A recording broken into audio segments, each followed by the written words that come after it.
Believer होते हैं वो इस चीज़ से दूर रहते हैं कि कौन जीत रहा है कौन हार रहा है। वो हमेशा हक और सच के अलम को उठाते हैं, और यही खान साहब की खासियत है जो पूरी कौम ने 8 फरवरी को एक नई तारीख रकम की है। तो इंशाअल्लाह इस ऐवान से जो घुसपैठी हैं इनके लिए हम जो रोल अदा करने जा रहे हैं पूरी दुनिया और पाकिस्तान की सुन्नी इत्तेहाद कौंसिल में आके कैसा लग रहा है आपका अभी? अल्हम्दुलिल्लाह हम तमाम इत्तेहादियों के साथ एज ए टीम काम कर रहे हैं। पार्टी हमारी तहरीक इंसाफ है और ये वक्ती आजमाइशें हैं, इंशाअल्लाह इससे निकलेंगे इंशाअल्लाह। इसी लिए तो मैं आपको बार बार बात कर रही हूँ कि 8 फरवरी को पाकिस्तान तहरीक इंसाफ इमरान खान की जीत हो चुकी है। अवाम 12 करोड़ वोटर और 25 करोड़ अवाम इमरान खान के हक में अपना फैसला कर चुके हैं।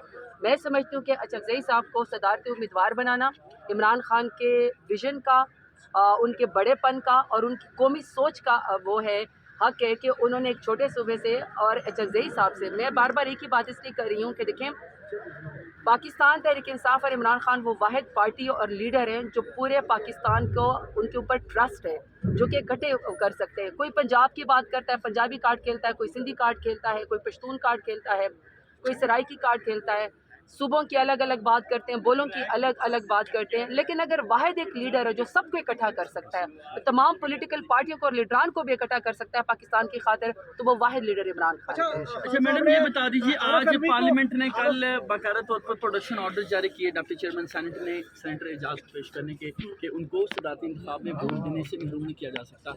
अभी तक लाहौर से हमें खबरें ये आ रही हैं कि जेल हुकाम ने प्रोडक्शन ऑर्डर मानने से इनकार कर दिया है। पार्लियामेंट ज़्यादा मजबूत है या जेल हुकाम ज़्यादा मजबूत है? देखिए इस वक्त तो मुल्क में आई एम सॉरी टू से मैं ख़ुद इतना मुश्किल और सख्त इलेक्शन लड़ के आई हूँ।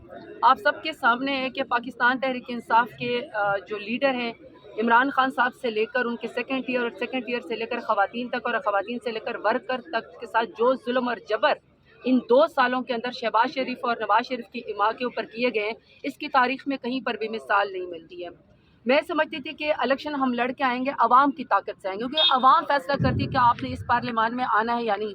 कार की डिग्गी में बैठ के या बुरका पहन के या डील करके आप यहाँ पे नहीं बैठ सकते। उसकी वजह से आपके चेहरे लटके और शर्मिंदा ही होंगे, जो कि उनके हैं इस वक्त PMLN के। लेकिन अवाम की ताकत के चेहरे वाले वो अपनी कन्विक्शन के साथ आते हैं, वोट की ताकत से आते हैं।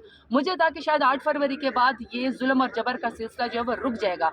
अभी तक नहीं रुका, अभी तक किसी को शर्म हया नहीं आती, अभी तक भी वैसा जुल्म और जबर हो रहा है। चाहे जहाँ पे एजाज चौधरी साहब की बात है, चाहे उमर चीमा साहब की बात है, डॉक्टर यास्मीन राशिद की बात है, आलिया हमजा की बात है, आयशा भुट्टा की बात है, सनम जावेद की बात है, मैं आप यकीन करें कि अभी भी वही जुल्म वैसा का वैसा हो रहा है। अभी मेरा आपसे सवाल है, आप सारे सहाफ़ी मुझे बता दें इमरान रियाज खान को किस चीज़ की सज़ा दी जा रही है? सिर्फ इसलिए कि वो सच बोलते हैं। असद तूर को किस चीज़ की सज़ा दी जा सकती है? मैंने उनकी फुटेज देखी, उनकी बूढ़ी वालदा है, उनके ऊपर क्या गुजरती होगी असद तूर के। इसी तरीके से इमरान रियाज की बेगम के ऊपर, बच्चों के ऊपर क्या आपको लगता है कि गुजरती होगी? तो पाकिस्तान हर रोज़ पीछे जा रहा है, आगे नहीं जा रहा है। जुल्म और जबर शहबाज शरीफ और नवाज शरीफ की इमाम के ऊपर वैसा का वैसा अभी हो रहा है, ये सिलसिला नहीं रुकना। तो कौन से प्रोडक्शन ऑर्डर, कौन सा आइन, कौन सा कानून? कल ही आपके सामने है कि स्पीकर ने किस तरह धज्जियाँ उड़ाई हैं। क्या पेशावर हाई कोर्ट ने फैसला नहीं दिया था कि अभी आप इनसे ओथ ना लें, आप अभी ख़वातीन से वोट ना लें? मुझे वैसे तो ये समझते हैं, वैसे तो PMLN कहती है कि PTI जो है वो शजर ममनुआ है। शजर ममनुआ की औरतों की सीटें, ख़वातीन की सीटें और माइनॉरिटीज़ की सीटें बांटते हुए कोई शर्म इनको नहीं आई है।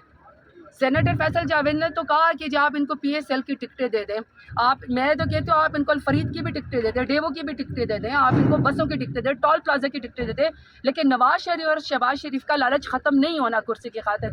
जो कफन दफन के पैसे पाकिस्तानियों के पास रह गए थे, ये उसी को लूटने के लिए आए। कारकर्दगी तो इनकी 0 जमा 0 इक्वल टू 0 है। आपकी तौक़ुआत में पूरा उतरे, उन्होंने वफा की पानी की पेय के साथ। देखिए जब आरिफ अलवी साहब एज ए प्रेसिडेंट इलेक्ट हो गए ना, वो पाकिस्तान के प्रेसिडेंट थे और पाकिस्तान के लिए जो उन्होंने फ़ैसले किए हैं उनमें बहुत सारे फ़ैसले मैं समझती हूँ कि जब आप इन सारे पार्लियामेंट के तमाम बिल्डिंग के ऊपर और तमाम गवर्नमेंट बिल्डिंग के ऊपर जब आपको पिंक रिबन नज़र आते होते थे, जब वो ब्रेस्ट कैंसर के लिए आगाही मुहिम करते थे, मेरे ख्याल में उसमें उनका हिस्सा है।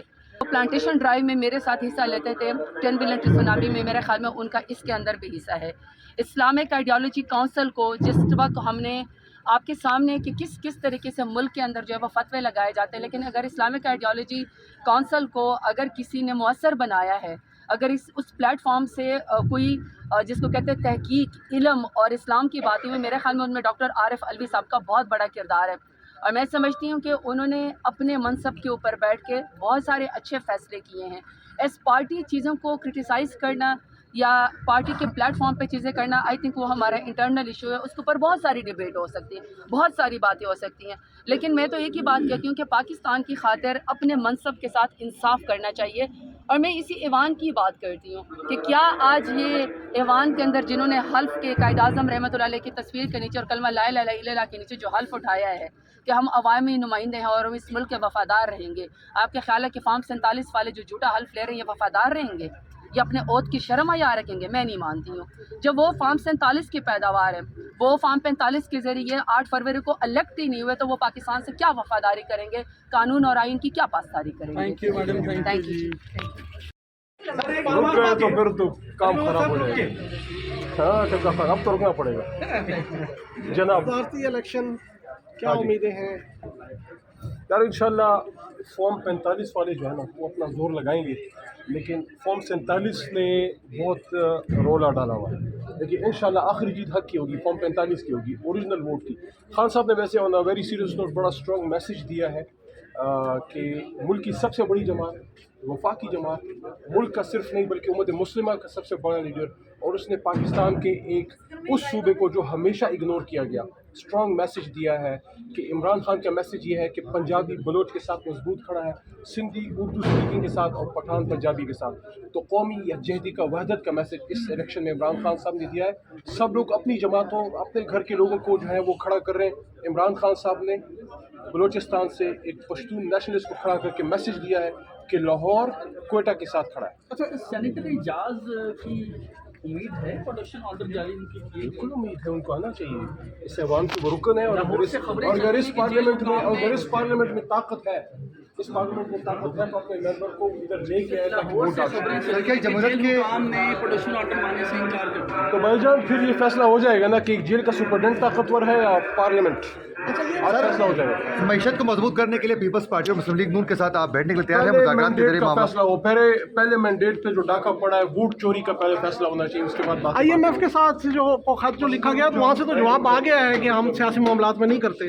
ٹھیک ہے, ان کی طرف سے جو ایک اصولی موقف آیا ہے, لیکن پاکستان تحریک انصاف کی طرف سے ایک میسج یہ گیا ہے کہ آپ نے عمران خان صاحب سے بطور وزیر اعظم ایشورنس لی تھی کہ آپ کے نیچے جب الیکشن ہوگا تو کیا وہ آزاد شفاف ہوگا. صرف وہ یقین دہانی اور یاد دہانی کرائی گئی ہے IMF کو.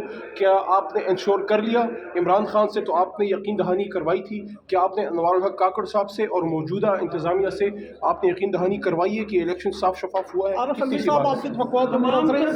عارف علی آپ کی توقعات میں پورا اترے؟ ہزاروں خواہشیں ایسی